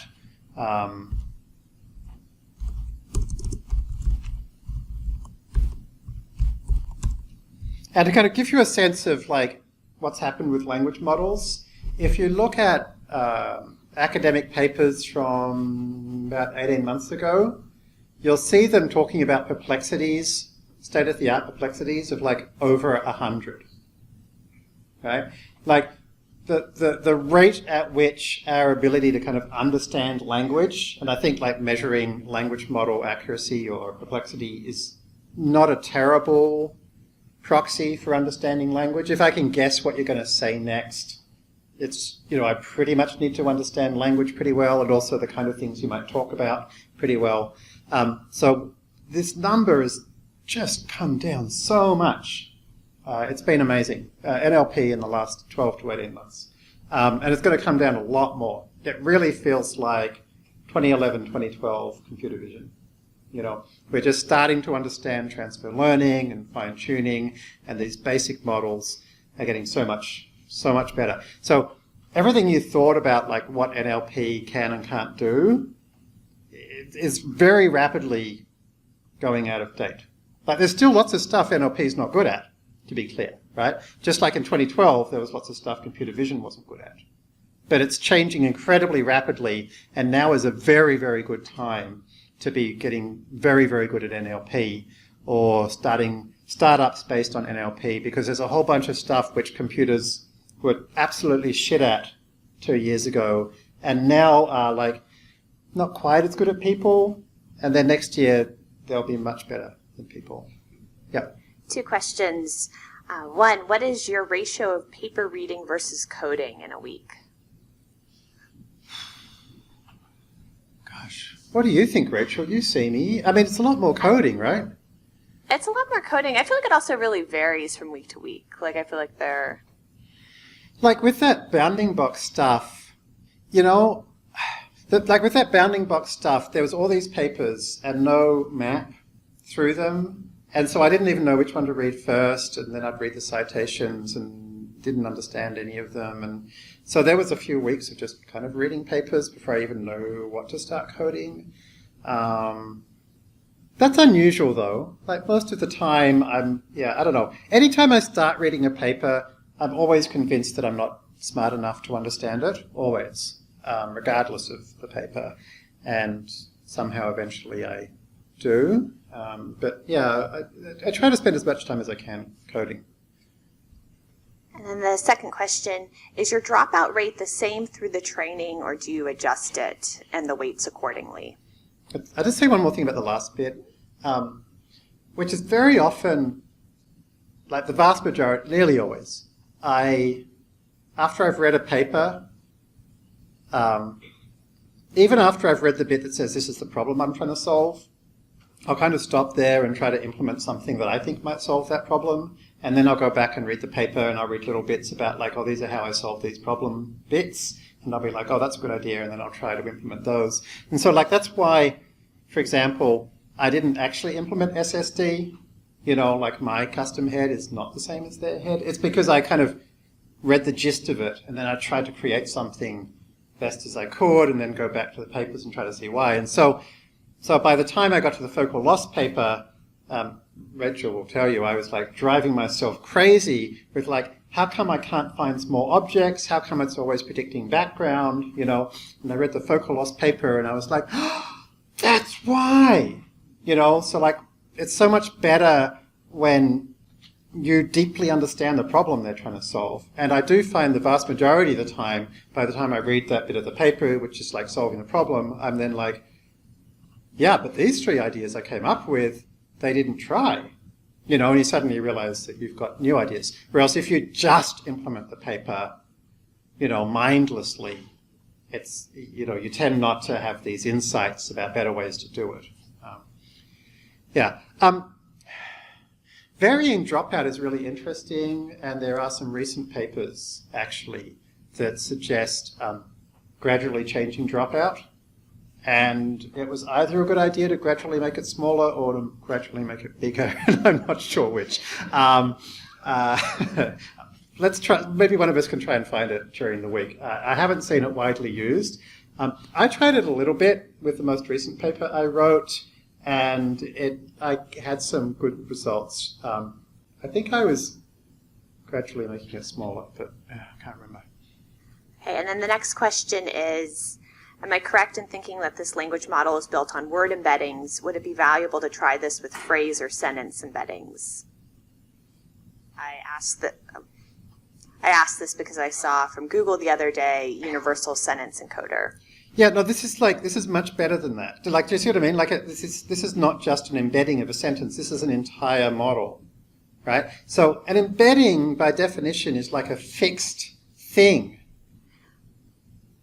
Oh, I think they're saying that this language, well, the first question is this language model built on word embeddings? Right, but That's what I'm saying. It's a sentence or a phrase embedding is always a model that creates that, right? And we've got a model that's like trying to understand language. It's not just a phrase. It's not just a sentence. You know, it's a document in the end, and it's not just an embedding. We're training through the whole thing. So, like, this has been a huge problem with NLP for years now, is this attachment they have to embeddings. And so even the paper that the community's been most excited about recently from AI2, the Allen Institute, called ELMO, E-L-M-O, and they found much better results across lots of models. But again, it was an embedding. They took a fixed model and created a fixed set of numbers, which they then fed into a model. But in computer vision, we've known for years that approach of having a fixed set of features, they're called hypercolumns in computer vision. People stopped using them like 3 or 4 years ago because fine-tuning the entire model works much better, right? So for those of you that have spent quite a lot of time with NLP and not much time with computer vision, you're going to have to start relearning, right? All that stuff you have been told about this idea that there are these things called embeddings and that you learn them ahead of time and then you apply these fixed things, whether it be word level or phrase level or whatever level, don't do that, right? You want to actually create a pre-trained model and fine-tune it end to end. And you'll see some specific results in a moment. All right. So, more, yes. Sorry, more coming up That's as you answer the existing ones. For using accuracy instead of perplexity as a metric for the model, could we work that into the loss function rather than just use it as a metric? No, you never want to do that, whether it be computer vision or NLP or whatever. It's too bumpy, right? Cross entropy is fine as a loss function. And I'm not saying instead of, I use it in addition to. You know, I think it's good to look at the accuracy and to look at the cross entropy. But for your loss function, you need something nice and smooth. Accuracy doesn't work very well. You'll see there's 2 different versions of save. There's save and save encoder. Save saves the whole model as per usual. Save encoder saves just that bit, right? In other words, in the sequential model, it saves just that bit and not that bit. In other words, you know, this bit, which is the bit that actually makes it into a language model, we don't care about in the classifier. We just care about that bit. Okay, so that's why we save 2 different models here. Okay, so let's now create the classifier. Okay, and I'm going to go through this bit pretty quickly because it's the same. But like when you go back during the week and look at the code, convince yourself it's the same. Right? We do get all, PD read CSV again, chunk size again, get all again, save those tokens again. We don't create a new I2S vocabulary. We obviously want to use the same vocabulary we had in the language model, okay, because we're about to reload the same encoder, okay. Same default dict, same way of creating our numericalized list, which, as per before, we can save. Okay, so that's all the same. Later on, we can reload those rather than having to rebuild them. So all of our hyperparameters are the same. Well, not all of them, sorry. The construction of the model hyperparameters are the same. We can change the dropout. Optimize a function. Pick a batch size that is as big as you can, that doesn't run out of memory. And so this bit's a bit interesting. There's some fun stuff going on here. The basic idea here is that for the classifier, we do really want to look at our document, right? We need to say, is this document positive or negative? And so we do want to shuffle the documents, right? It's because we like to shuffle things. But those documents are different lengths. And so if we stick them all into one batch, this is a handy thing that FastAI does for you. You can stick things at different lengths into a batch, and it will automatically pad them. So you don't have to worry about that. Okay. But if they're wildly different lengths, then you're going to be wasting a lot of computation time. There might be one thing there that's 2,000 words long and everything else is 50 words long, and that means you end up with a 2,000 wide tensor. Right? That's pretty annoying. So James Bradbury, who's actually one of Stephen Merity's colleagues and the guy who came up with torchtext, came up with a neat idea, which was let's sort the data set by length-ish, right? So kind of make it so the first things in the list are on the whole shorter than the things at the end, but a little bit random as well. Okay, and so I'll show you how I implemented that. So the first thing we need is a data set, right? And so we have a data set passing in the documents and their labels. And so here's a text data set, and it inherits from data set. Here is data set from PyTorch. And actually, dataset doesn't do anything at all. It says you need a get item, and if you don't have one, you're going to get an error. You need a length. If you don't have one, you're going to get an error. Okay, so this is an abstract class. So we're going to pass in our x, we're going to pass in our y, and get item is going to grab the x and grab the y and return them. It couldn't be much simpler, right? Optionally, it could reverse it. Optionally, it could stick an end of stream at the end. Optionally, it could stick a start of stream at the beginning. We're not doing any of those things. So literally all we're doing is we're putting in an x, putting in a y, and then to grab an item, we're returning the x and the y as a tuple. Okay? And the length is however long the x array is. So that's all a data set is, right? Something with a length that you can index. So to turn it into a data loader, you simply pass the data set to the data loader constructor, and it's now going to go ahead and give you a batch of that at a time. Normally you can say shuffle equals true or shuffle equals false. It'll decide whether to randomize it for you. In this case, though, we're actually going to pass in a sampler parameter, and a sampler is a class we're going to define that tells the data loader how to shuffle. Okay? So for the validation set, we're going to define something that actually just sorts it, right? It just deterministically sorts it, so all the shortest documents will be at the start, all the longest documents will be at the end, and that's going to minimize the amount of padding. Okay? For the training sampler, we're going to create this thing I called a sort-ish sampler, which also sorts ish, right? So this is where, like, I really like PyTorch, is that they came up with this idea for an API for their data loader where we can, like, hook in new classes to make it behave in different ways, right? So here's a sort sampler, right? It's simply something which, again, it has a length, which is the length of the data source, and it has an iterator, which is simply an iterator which goes through the data source sorted by length, or the key. And I pass in as the key a lambda function which returns the length. Right? And so for the sort-ish sampler, I won't go through the details, but it basically does the same thing with a little bit of randomness. Okay?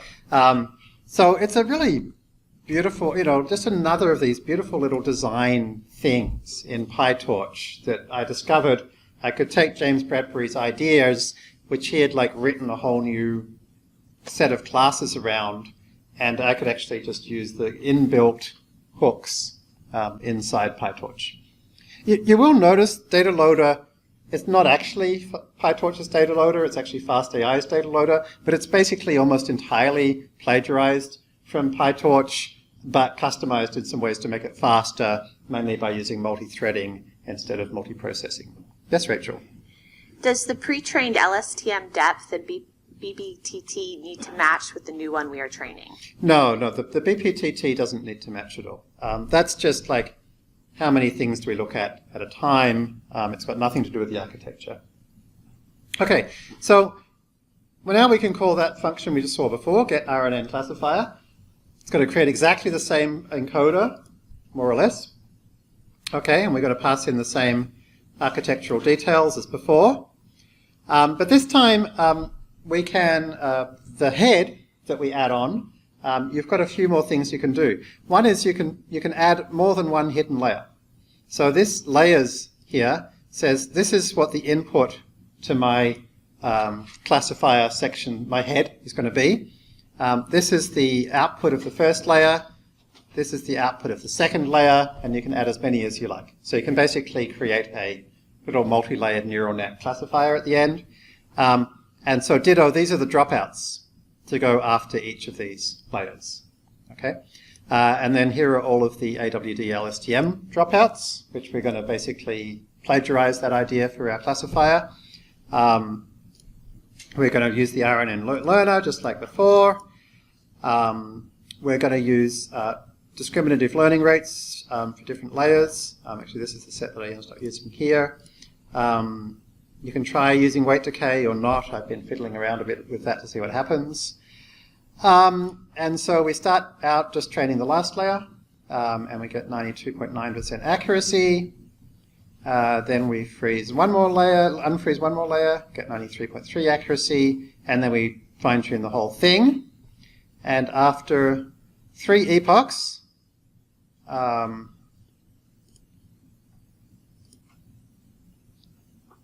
okay, so this was, so here is the famous James Bradbury we're talking about.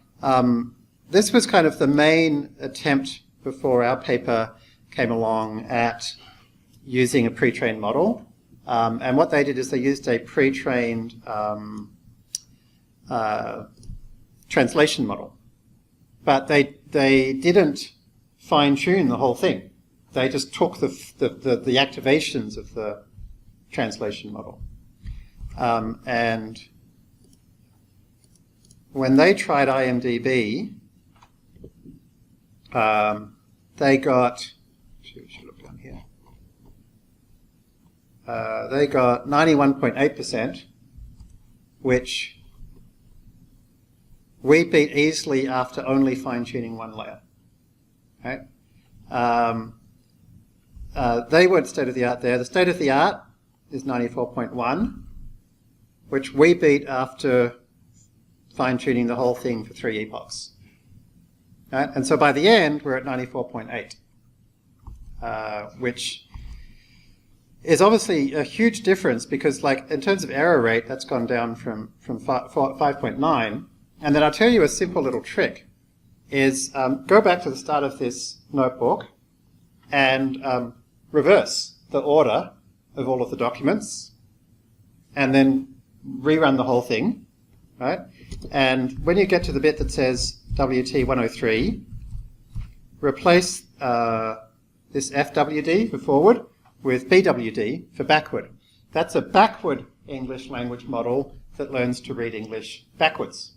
So if you redo this whole thing, put all the documents in reverse and change this to backward, you now have a second classifier which classifies things by positive or negative sentiment based on the reverse document.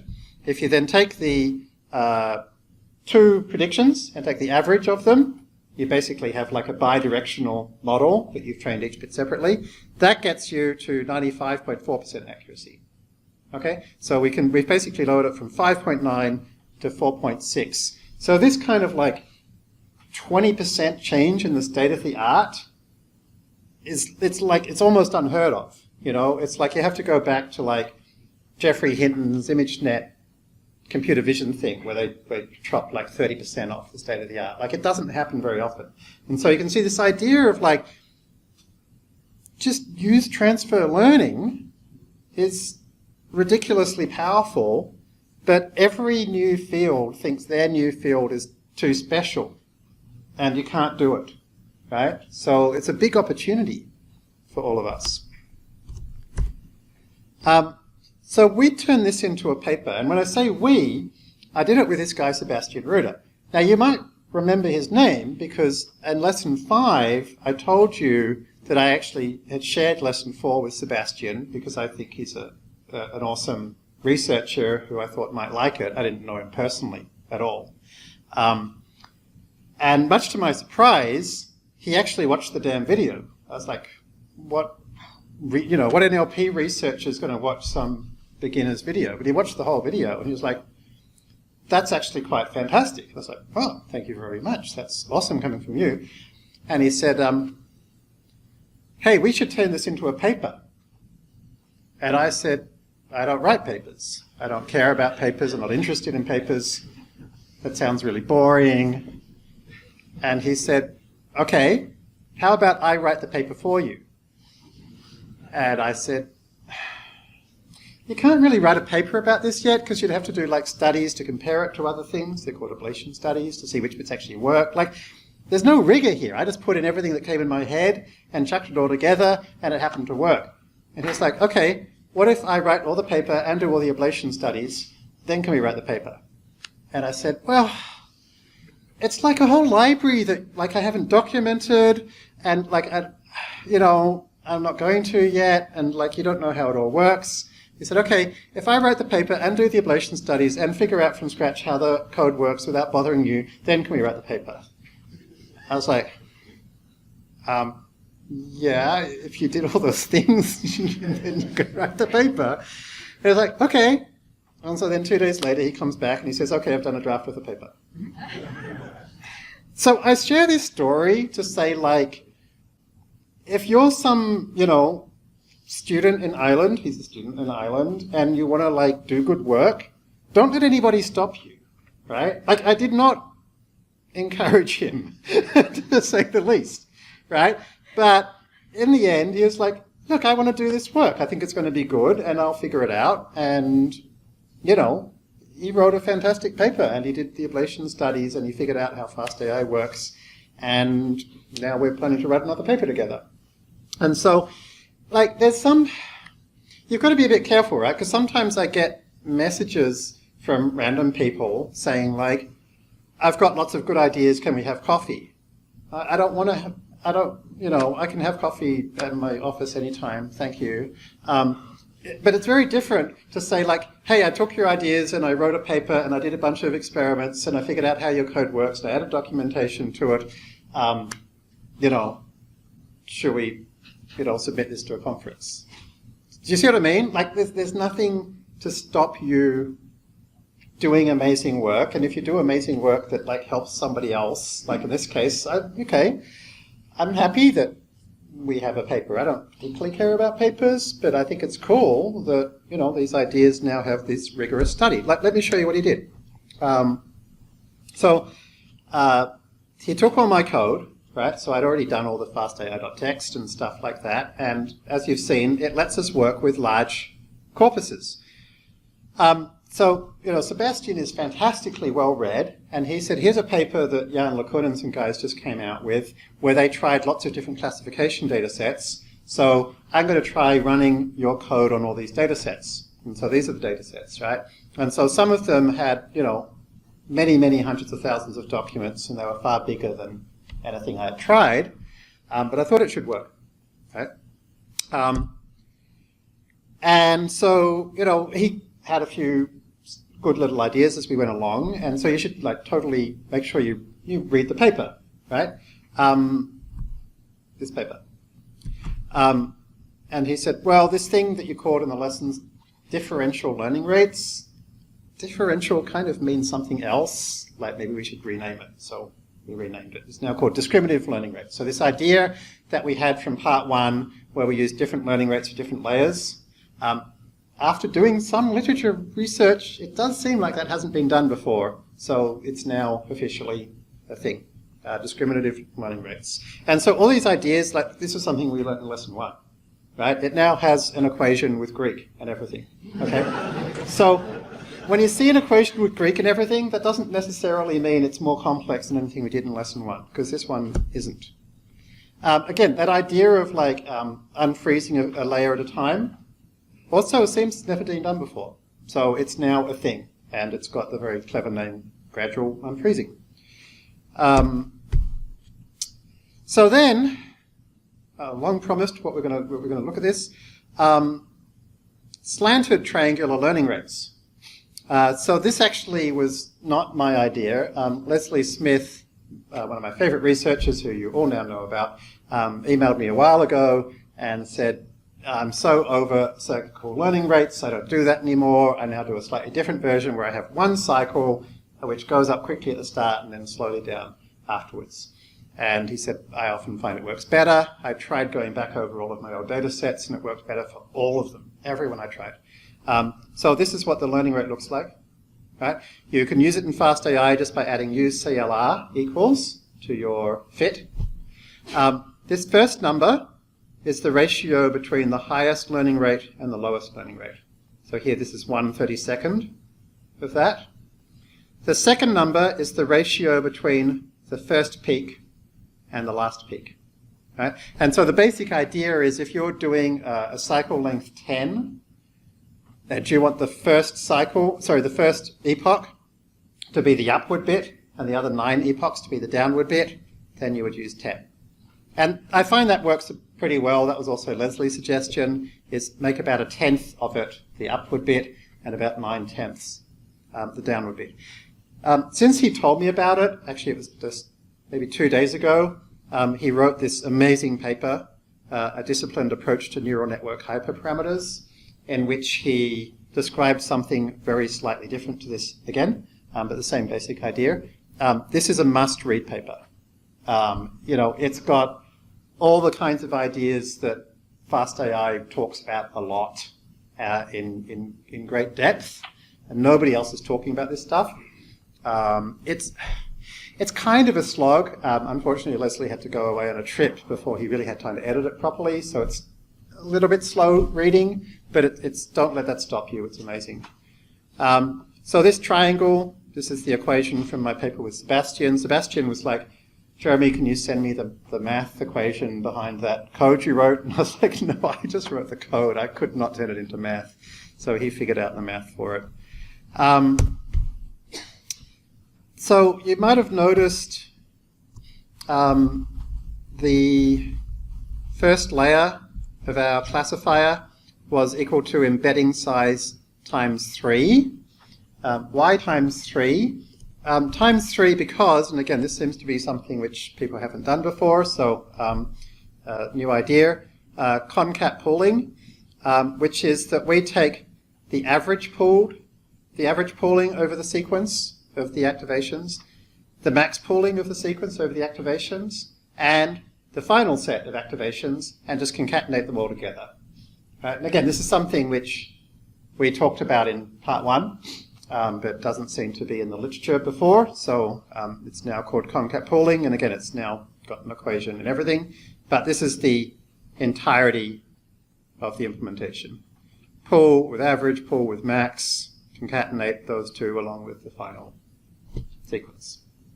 So, you can go through this paper and see how the fastai code implements each piece. So then, to me, one of the kind of interesting pieces is the difference between RNN encoder, which you've already seen, and multi-batch RNN encoder. So what's the difference there? Right? So the key difference is that the normal RNN encoder for the language model, we could just do BPTT chunk at a time, right? No problem. And predict the next word. But for the classifier, we need to do the whole document. We need to do the whole movie review before we decide if it's positive or negative. And the whole movie review can easily be 2,000 words long, and I can't fit 2,000 words worth of gradients in my GPU memory for every single one of my activations, for every one of my weights. So what do I do? And so the idea was very simple, which is I go through my whole sequence length, one batch of BPTT at a time, right? And I call super.forward, so in other words, the RNN encoder. Right? So I just call the usual RNN encoder to grab its outputs. And then I've got this maximum sequence length parameter where it says, okay, if you've as long as you're doing no more than that sequence length, then start appending it to my list of outputs. Right? So in other words, the thing that it sends back to this pooling is only as many activations as we've asked it to keep. Right? And so that way you can basically figure out what's max sec can your particular GPU handle.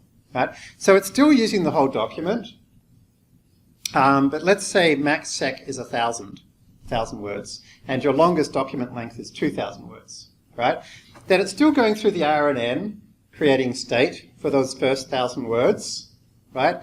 But it's not actually going to store the activations for the backprop, the first 1,000. It's only going to keep the last 1,000, right? So that means that it can't backpropagate the loss back to any decisions, any state that was created in the first 1,000 words. You know, basically that's now gone. Right? So it's a really simple piece of code, you know, and honestly when I wrote it, it was like, I didn't spend much time thinking about it. It seemed so obviously the only way that this could possibly work. But again, it seems to be a new thing. So we now have backprop through time for text classification is a thing. So you can see there's lots of little pieces in this paper. So what was the result, right? And so the result was on every single data set we tried, we got a better result than any previous academic paper for text classification. So IMDb, Trek 6, AG News, DBpedia, Yelp, all different types. And honestly, IMDb was the only one I spent any time trying to optimize the model. So like most of them, we just did it like whatever came out first. So if we actually spent time on it, I think these would be a lot better. Right? And the things that these are comparing to, most of them are, like you'll see, like they're different on each table because like they're optimized. You know, these are like customized algorithms on the whole. So this is saying like one simple fine-tuning algorithm can beat these really customized algorithms. And so here's the one of the really cool things that Sebastian did was these ablation studies, right? Which is, I was really keen that if we were going to publish a paper, we had to say, why does it work, right? So Sebastian went through and tried, you know, removing all of those different contributions I mentioned, right? So what if we don't use gradual freezing? What if we don't use discriminative learning rates? What if instead of discriminative learning rates we use cosine annealing? What if we don't do any pre-training with Wikipedia? What if we don't do any fine-tuning? And then the really interesting one to me was, what's the validation error rate on IMDb if we only use 100 training examples versus 200 versus 500? And you can see, you know, very interestingly, the full version of this approach is nearly as accurate on just 100 training examples. Like it's still very accurate versus all 20,000 training examples. Whereas if you're training from scratch on 100, it's like almost random.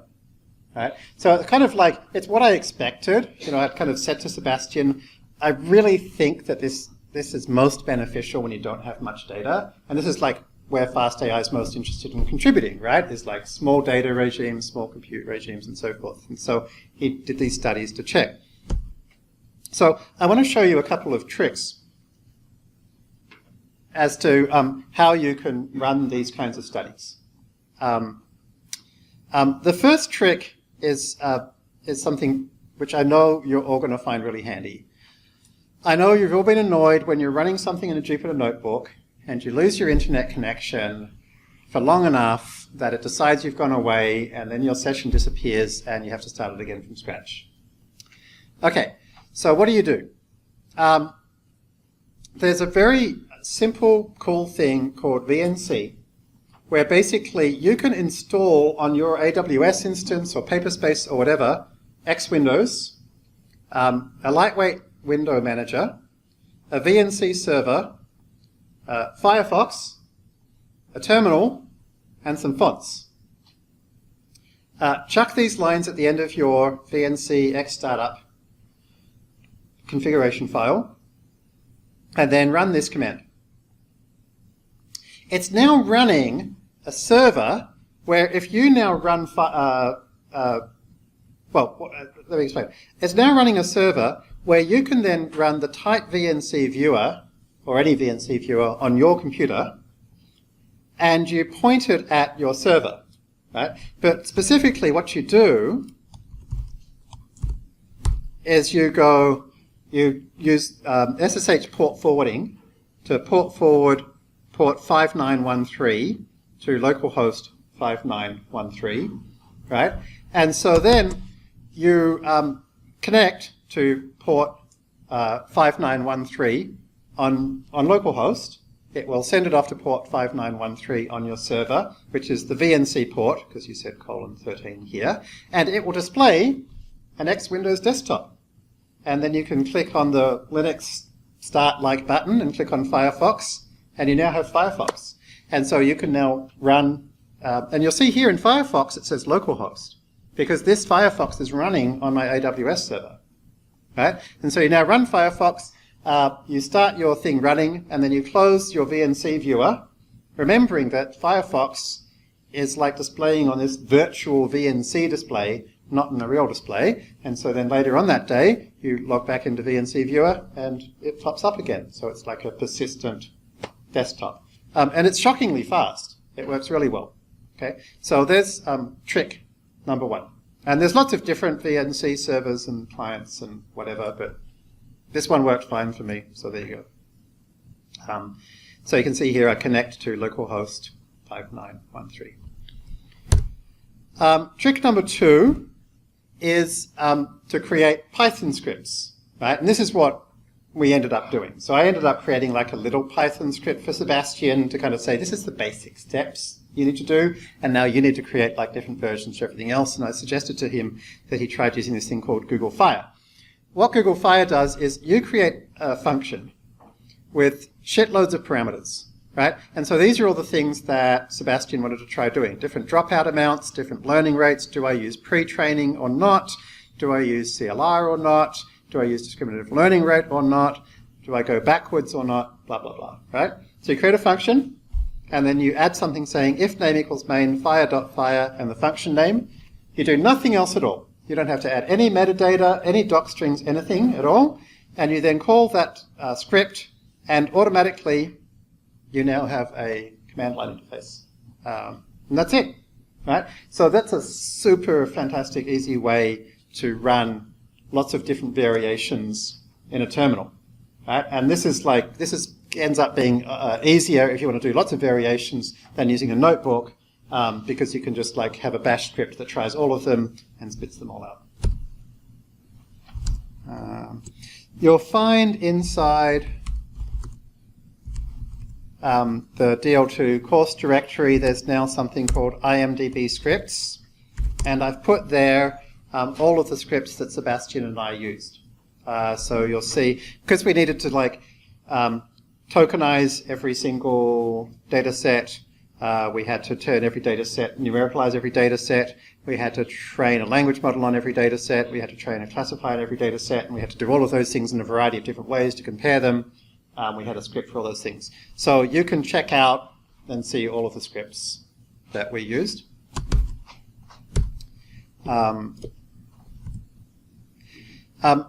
When you're doing a lot of scripts and stuff, they've got different code all over the place. Eventually, it might get frustrating that you want to, you don't want to symlink your fastai library again and again.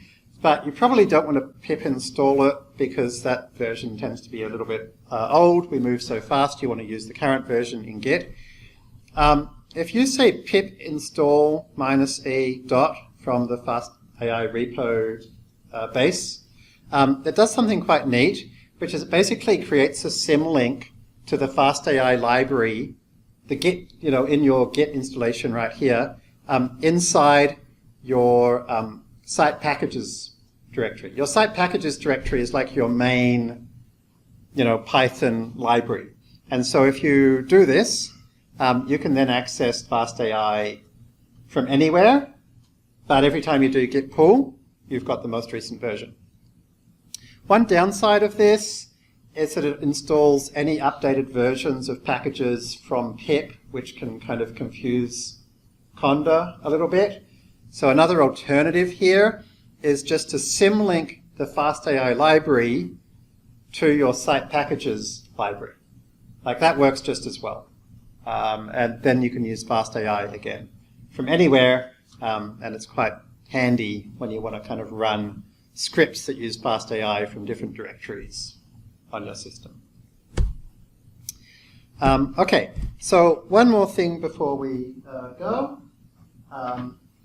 which is something you can try if you like. You don't have to tokenize words. Instead of tokenizing words, you can tokenize what are called sub-word units. And so, for example, unsupervised could be tokenized as unsupervised. Tokenizer could be tokenized as tokenizer, right? And then you could do the same thing. A language model that works on subword units, a classifier that works on subword units, etc. Right? So how well does that work?